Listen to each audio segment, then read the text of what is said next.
5ನೇ ಸಭೆಗೆ ಪದಾಧಿಕಾರಿಗಳಾಗಿ ನಿಯುಕ್ತಿಗೊಂಡಿರುವಂತ ತಮ್ಮೆಲ್ಲರಿಗೂ ಕೂಡ ಹೃದಯಪೂರ್ವಕ ವಂದನೆಗಳನ್ನ ಸಲ್ಲಿಸ್ತಾ ಈ ಸಭೆಯ ನೇತೃತ್ವವನ್ನು ವಹಿಸಿ ಪ್ರತಿ ವಾರ್ಡ್ ಸಭೆಯೂ ಕೂಡ ಉಪಸ್ಥಿತರಿರುವಂತ ಮತ್ತು ಮಾರ್ಗದರ್ಶನ ನೀಡುತ್ತಿರುವಂತ ನಿಮ್ಮೆಲ್ಲರ ನಾಯಕರಾದಂಥ ಗೋಪಾಳನವರಿಗೆ ನಮಸ್ಕರಿಸ್ತಾ ಹೇಗೆ ವೇದಿಕೆಯಲ್ಲಿರುವಂಥ ಎಲ್ಲ ಮುಖಂಡರುಗಳನ್ನು ಕೂಡ ಗೌರವಪೂರ್ವಕವಾಗಿ ವಂದನೆಗಳನ್ನ ಅರ್ಪಿಸಿ ವಾರ್ಡ್ ಪದಾಧಿಕಾರಿಗಳ ಘೋಷಣಾ ಕಾರ್ಯಕ್ರಮಕ್ಕೆ ಇವತ್ತು 5ನೇ ಸಭೆಯಾಗಿ 5ನೇ ವಾರ್ಡ್ ಆಗಿ ಇವತ್ತು ಬಂದಿದೆ.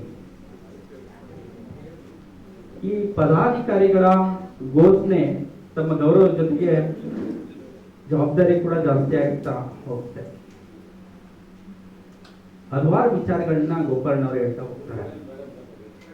ಇವತ್ತು ನಾನು ಒಂದು 2ರಿಂದ 3 ಕಾರ್ಯಕ್ರಮಗಳನ್ನ ಮುಂದೆ ನಮ್ಮ ಪದಾಧಿಕಾರಿಗಳು ಹೇಗೆ ನಡ್ಕೋಬೇಕು ಮತ್ತೆ ಅವರ ಜವಾಬ್ದಾರಿಗಳೇನು ಅನ್ನುವಂಥದ್ದು.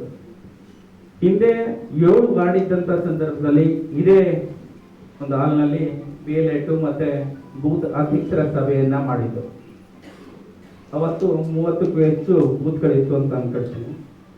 24 ಬೂತ್ನ 24 ಬೂತ್ ಅಂತ 24 ಬೂತು ಏನು ಇವತ್ತು ಹೊಸ ವಾರ್ಡ್ ಆಗಿ ಬದಲಾವಣೆಗೊಂಡಿದೆ.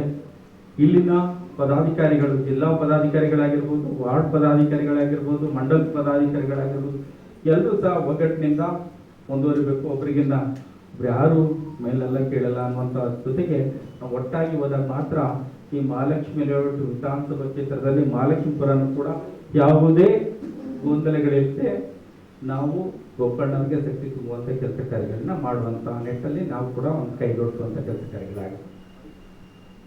ಇವತ್ತು ಹಿಂದೆ ನಾವು ಮನ್ ಕಿ ಬಾತ್ ಕಾರ್ಯಕ್ರಮವನ್ನ ಯಶಸ್ವಿಯಾಗಿ ಅನುಷ್ಠಾನಗೊಳ್ಳಬೇಕು ಅನ್ನುವಂಥ ದೃಷ್ಟಿನಲ್ಲಿ ಗೋಕರ್ಣವರಿಗೆ ಇದನ್ನು ಕೂಡ ತಮ್ಮ ವಾರ್ಡ್ನ ಸಭೆಯಲ್ಲಿ ಹೇಳಿದರು.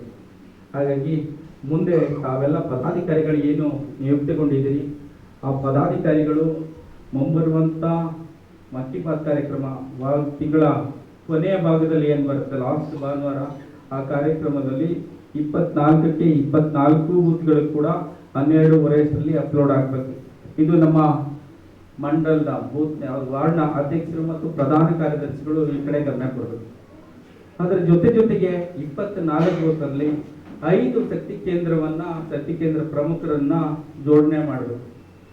ಹೊಸದಾಗಿ ಆಯ್ಕೆ ಏನು ಬಾರ್ಡರ್ ಇದೆ ಆ ಬಾರ್ಡರ್ ಪ್ರಕಾರವಾಗಿ ಎಲ್ಲಾ ಬೂತ್ ಸಮಿತಿಗಳನ್ನ ರಚನೆ ಮಾಡಬೇಕು. ಈಗಾಗಲೇ ಗೋಕರ್ಣನೇ ಮಾತಾಡ್ತಾ ಹೇಳಿದ್ರು 48 ಗಂಟೆನಲ್ಲಿ ಈ ಸಭೆ ಮುಗಿದ 48 ಗಂಟೆನಲ್ಲಿ ಆ ಒಂದು ಸಮಿತಿಗಳನ್ನು ಕೂಡ ರಚನೆ ಮಾಡಿ ಅದರ ಸಂಪೂರ್ಣವಾದಂತಹ ಮಾಹಿತಿಯನ್ನ ಮಂಡಲಕ್ಕೆ ತಲುಪಿಸಬೇಕು ಅನ್ನುವಂಥದ್ದು. ಇದ್ರ ಜೊತೆಗೆ ಏನು ಮಂಡಲದ ಪ್ರತಿ ತಿಂಗಳ ಮೊದಲನೇ ವಾರ ಮಂಡಲದ ಸಭೆ ನಡೆಯುತ್ತೆ. 2ನೇ ವಾರದಲ್ಲಿ ಜಿಲ್ಲಾ ಸಮಿತಿಯ ಸಭೆ ನಡೆಯುತ್ತೆ. 3ನೇ ವಾರ ವಾರ್ಡ್ನ ಸಭೆ ಕಂಪಲ್ಸರಿಯಾಗಿ ನಡಿಬೇಕು. ವಾರ್ಡ್ ಸಭೆ ನಡೆಯುವಂತ ಸಂದರ್ಭದಲ್ಲಿ ನಮ್ಮ ನಾಯಕರಿಗೆ ತಿಳಿಸಬೇಕು, ಮಂಡಲಕ್ಕೆ ತಿಳಿಸಬೇಕು. ಜೊತೆಗೆ ಜಿಲ್ಲಾ ಪದಾಧಿಕಾರಿಗಳಿಗೆ ವಾರ್ಡಿಂದ ಹೋಗಿರುವಂತ ಜಿಲ್ಲಾ ಪದಾಧಿಕಾರಿಗಳು, ಮಂಡಲ ಪದಾಧಿಕಾರಿಗಳು, ವಾರ್ಡ್ನ ಹಿರಿಯರು ಮತ್ತು ವಾರ್ಡ್ ಪದಾಧಿಕಾರಿಗಳು ಕಂಪಲ್ಸರಿ ಆ ಸಭೆಯಲ್ಲಿ ಭಾಗವಹಿಸುವಂತ ನಿಟ್ಟಲ್ಲಿ ಅಧ್ಯಕ್ಷರು ಮತ್ತು ಪ್ರಧಾನ ಕಾರ್ಯದರ್ಶಿಗಳು ಎಲ್ಲೂ ಲೋಪವಾಗದ ರೀತಿ ನೋಡ್ಕೋಬೇಕು. ಹಾಗಾಗಿ ಇನ್ನು ಮುಂದೆ ಪಕ್ಷದ ಸಂಘಟನೆಯನ್ನ ಎಲ್ಲರೂ ಒಟ್ಟಾಗಿ ನಡೆಸ್ಕೊಂಡು ಹೋಗೋಣ ಅನ್ನುವಂಥ ಮಾತು ಹೇಳ್ತಾ ಇಲ್ಲಿ ಮಾತಾಡ್ಲಿಕ್ಕೆ ಅವಕಾಶ ಕೊಟ್ಟಂತ